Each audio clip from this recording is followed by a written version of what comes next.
Une armoire à trophées bien garnie en Coupe d'Afrique, une pléthore de joueurs d'exception qui se sont succédés à travers les années. Difficile de contester le statut de géant d'Afrique du Nigeria, capable de s'adjuger des CAN au moment où personne ne s'y attend, mais capable également de littéralement s'effondrer lorsque tout le monde leur donne favori. Insaisissables et imprévisibles, les Super Eagles du Nigeria sont décidément capables du meilleur comme du pire. À chaque édition, personne ne sait réellement sur quel pied danser avec eux. Ce côté imprévisible fait également le charme de l'équipe. Cependant, depuis maintenant une décennie, le trophée de la Coupe d'Afrique n'a plus repris le chemin du pays le plus peuplé d'Afrique. La réussite fuit en effet les Super Eagles depuis 2013. Et cette année, en terre ivoirienne, fort d'une génération diablement talentueuse, l'équipe veut accrocher une 4e étoile sur son maillot vert.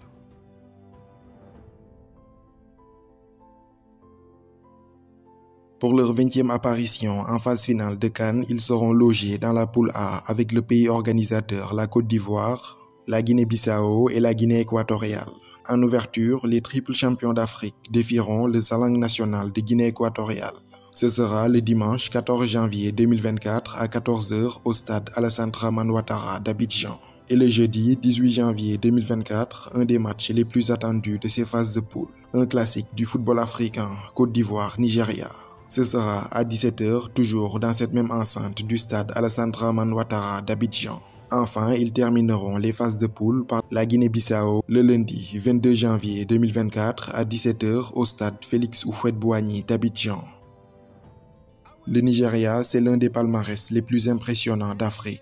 3 titres de champion, soit la 4e nation la plus titrée du continent derrière l'Égypte, le Cameroun et le Ghana. Le Nigeria, c'est également 4 finales de Coupe d'Afrique en 1984, 1988, 1990 et 2000. Enfin, les Super Eagles détiennent également le record des 3e places à la CAN. Ils ont été 8 fois sur le podium. 1980, c'est l'année où les Super Eagles inscriront pour la première fois leur nom au palmarès de la Coupe d'Afrique des Nations. Les 3e places glanées en 1966 et 1978 étaient déjà des signes annonciateurs de ce sacre. Le Nigeria affichait déjà une belle régularité. Et cette CAN 1980 organisée à domicile était donc l'occasion idéale de la matérialiser. Poussé à chaque sortie par près de 80 000 Nigérians au stade du Surulere de Lagos, le Nigeria termine d'abord premier de sa poule après une victoire 3-1 sur la Tanzanie, 1-0 sur l'Égypte et un match nul face à la Côte d'Ivoire. En demi-finale, il s'impose sur la plus petite démarche, 1-0 face aux Lions de l'Atlas du Maroc. Et puis en finale, face à l'Algérie des Lardar Belloumi et des Mustapha Rabat Madjer, le Nigeria plie très vite le match. 3 buts en l'espace de 50 minutes dont un doublé d'Odegbami et un but de Lawal. C'est la démonstration de force. À Lagos, le Nigeria est enfin sur le toit de l'Afrique. Et dans cette décennie 1980, l'équipe jouera encore 2 autres finales. En 1984 en Côte d'Ivoire, battue par le Cameroun de Théophile Abega, 3-1. Et en 1988 au Maroc, l'histoire se répète encore. Ce sont les mêmes Lions indomptables qui les battront encore en finale, 1-0. Malheureusement pour les Super Eagles, la série de finales perdues se poursuivra jusqu'en 1990 en terre algérienne. L'Algérie, l'équipe qu'ils avaient écrasée en finale de la CAN 10 ans plus tôt, prendra cette fois sa revanche. Les guerriers du désert remporteront en effet la finale face au Nigeria, 1-0 à Alger. À l'époque, la régularité qu'affichait le Nigeria en Coupe d'Afrique était tout simplement déconcertante. Ils étaient systématiquement parmi les 3 premiers. Après la finale de 1990, ils seront encore sur le podium 2 ans plus tard à Dakar, 3e de l'édition 1992 au Sénégal. Puis vint la fameuse épopée de 1994 en Tunisie. En toute logique et au vu des prestations précédentes, le Nigeria retrouve enfin le plus haut sommet du football africain.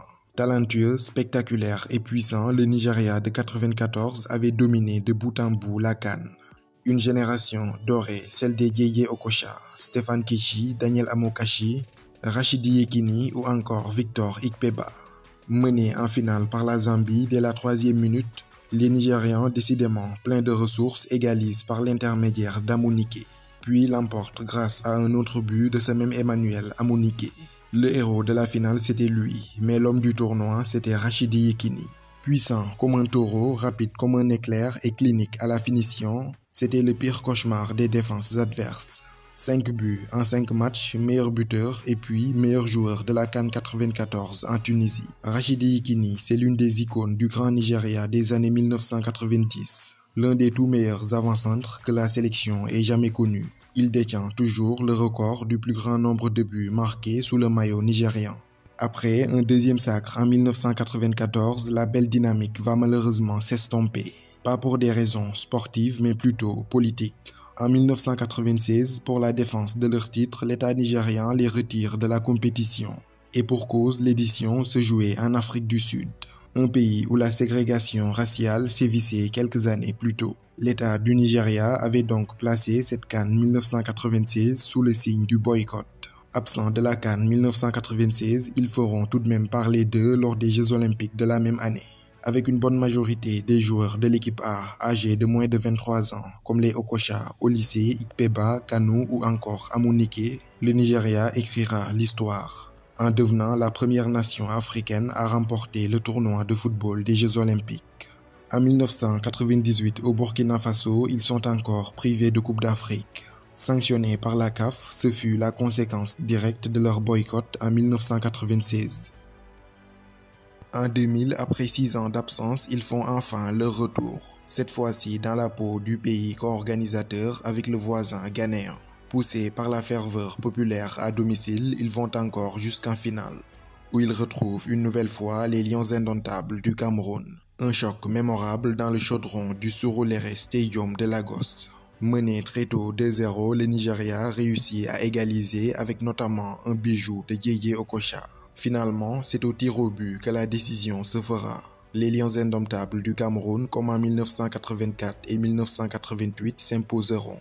Cependant, cette finale Cameroun-Nigeria est à jamais entachée par une polémique. Celle du penalty de Victor Ikpeba qui avait ricoché sur la barre et franchi la ligne. Dans le feu de l'action, sans moyen de vérification et sans l'apport de la goal line technologie, l'arbitre tunisien de la partie est confus et ne l'accorde finalement pas. Cette erreur d'arbitrage avait donc profité aux Camerounais qui remportaient à l'époque leur 3e CAN. Le Nigeria enchaînera par la suite 3 places de 3e en 2002, 2004 et 2006, et puis une nouvelle en 2010 en Angola.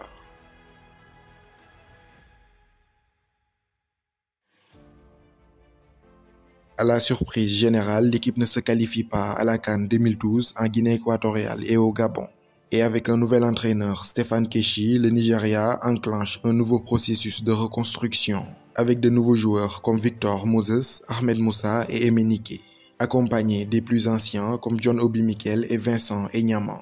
Le Nigeria retrouve la CAN 2013 en Afrique du Sud, mais aucun des observateurs du football africain ne mise sur cette équipe en pleine convalescence. Mais même en reconstruction, une grande équipe reste une grande équipe.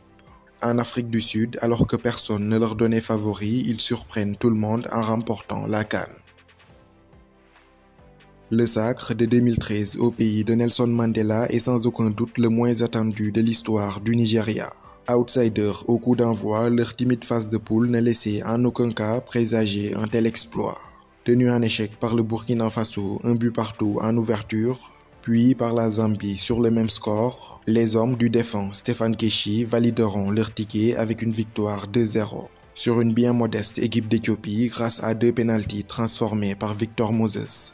Le déclic va finalement arriver en quart de finale lorsqu'ils battront la Côte d'Ivoire de Didier Drogba. Le Nigeria élimine en effet un gros morceau en quart de finale 2-1. Revigorés par ce succès aussi retentissant qu'inattendu, les Super Eagles pulvérisent le Mali 4-1 et rallient la finale de la CAN 13 ans après. En finale contre le Burkina Faso, Sunday Mba marque le seul but de la rencontre et offre à son pays son 3e titre de champion d'Afrique. Stéphane Keshi rentrait également dans les annales, en devenant le 2e Africain à remporter 2 CAN en tant que joueur et entraîneur. Le premier, c'était l'Égyptien Mahmoud El Gouari en 1998 au Burkina Faso. Alors que tout le monde les voyait revenir au premier rôle après cette CAN 2013, L'équipe surprend encore son monde. Pas de CAN 2015 en Guinée équatoriale. En 2017 au Gabon également, même son de cloche, ils ne réussiront pas à se qualifier. En 2019, ils font leur comeback à la CAN. Ils iront même jusqu'en demi-finale, écartant sur leur passage le champion d'Afrique en titre de l'époque, le Cameroun. Éliminés en demi-finale par l'Algérie, ils vont se consoler avec une 3e place. C'était sous l'ère du franco-allemand Gernot Rohr. En décembre 2021, à quelques jours seulement de la CAN 2022, ce dernier sera limogé par la fédération. Les résultats de Gernot Rohr furent paradoxalement satisfaisants, mais le fond de jeu de l'équipe était particulièrement décrié. L'ex-international nigérian Augustin Eguavoen fut choisi pour le remplacer en tant qu'intérimaire. En phase de poule, son équipe est en feu et se révèle être un rouleau compresseur qui écrase tout sur son passage. 3 matchs et 3 victoires sur le Soudan, l'Égypte et la Guinée-Bissau. Et soudain, le Nigeria redevient l'un des favoris de l'édition. Un jeu séduisant, une machine qui tourne en plein régime. Rien ne semble pouvoir arrêter le Nigeria. Et pourtant, à la stupéfaction générale, ils se font éliminer par la Tunisie en 8e de finale.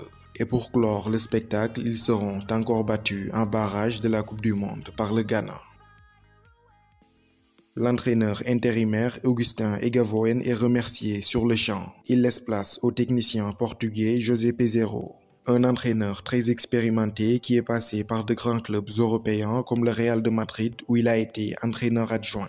Peseiro a été le manager du Sporting de Lisbonne avec lequel il avait même atteint la finale de la Coupe UEFA en 2005. Ajoutez à cela des expériences d'entraîneur au FC Porto, au Sporting de Braga et à Al Ahly en Égypte. Son bilan est assez mitigé pour le moment. En 14 matchs, il a récolté 6 victoires, 3 matchs nuls et 5 défaites. En plus d'un début de qualification pour la Coupe du Monde limite même raté, avec 2 matchs nuls concédés face à 2 modestes équipes. Le premier face au Lesotho à Lagos avant d'être tenu à nouveau en échec par le Zimbabwe à Harare. Très critiqué, José Peseiro sait qu'il est sur la sellette. Mais il s'est tout de même engagé à ramener la CAN 2023 au pays. Et pour sauver son poste, il sait ce qu'il lui reste à faire, tenir parole.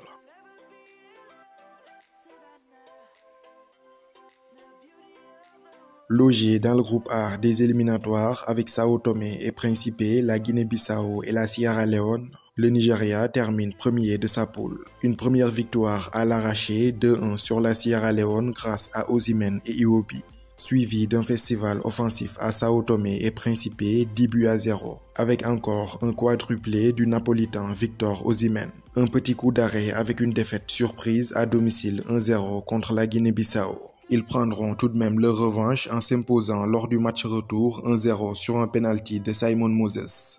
S'ensuivra une victoire à l'extérieur 3 buts à 2 avec un doublé de Victor Osimhen, avant de terminer par une nouvelle masterclass offensive 6-0 lors de la réception de Sao Tomé et Principe. Premier du groupe A, les partenaires de Victor Osimhen ont inscrit 22 buts en 6 matchs, soit la meilleure attaque de ces éliminatoires.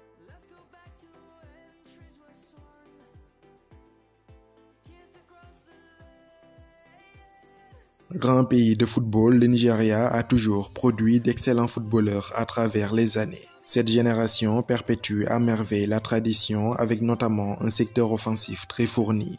José Peseiro dispose en effet d'une armada offensive XXL qui fait saliver plus d'un.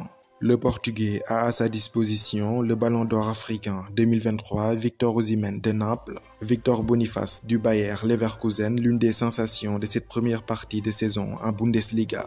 Samuel Chukwueze du Milan AC, Simon Moses du FC Nantes, Kelechi Iheanacho de Leicester, Ademola Lookman de l'Atalanta Bergame, Omar Sadiq de la Real Sociedad, Ahmed Moussa de Sivasspor, sans oublier Taiwo Awoniyi de Nottingham Forest. Afin de mieux exploiter ce vivier offensif immense, Peseiro mise très souvent sur un système en 4-4-2 avec 2 pointes basses et 2 avant-centres, que sont Victor Boniface du Bayer Leverkusen et bien sûr l'atout offensif numéro 1, le Napolitain Victor Osimhen. Le premier nommé Victor Boniface est l'une des sensations de cette première partie de saison en Bundesliga. Une force de la nature à la Rachidi Yekini et une finition tout aussi clinique. C'est aujourd'hui l'une des stars montantes du football nigérian. Son bilan, 8 buts et 6 passes décisives lors de ses 14 premiers matchs, plus 2 autres en Coupe d'Allemagne et 4 en Ligue Europa. Avec Victor Boniface, on est à la fois sur un profil altruiste et buteur. À 22 ans, il est dans les radars des plus grands clubs européens. Son compère Victor Osimhen, à 25 ans, est déjà un joueur confirmé. C'est le profil de classe mondiale de cet effectif des Super Eagles. Un des tout meilleurs neufs au monde et une valeur marchande estimée à 120 millions d'euros. Le Ballon d'Or africain 2023 sort d'une saison exceptionnelle avec le Napoli, vainqueur de la Serie A italienne et meilleur buteur du championnat avec 26 buts. Les attentes autour de l'homme providentiel des Super Eagles seront nombreuses. Le Napolitain est en effet l'espoir de tout un peuple. Meilleur buteur des éliminatoires de la CAN, Victor Osimhen présente également des statistiques assez impressionnantes en équipe nationale. 20 buts en 28 sélections avec le Nigeria. En plus de Victor Boniface et de Victor Osimhen en pointe, Peseiro a aussi d'autres cartes à jouer, avec des options comme Taiwo Awoniyi de Nottingham Forest et Omar Sadiq de la Real Sociedad qui découvre la Ligue des Champions cette saison.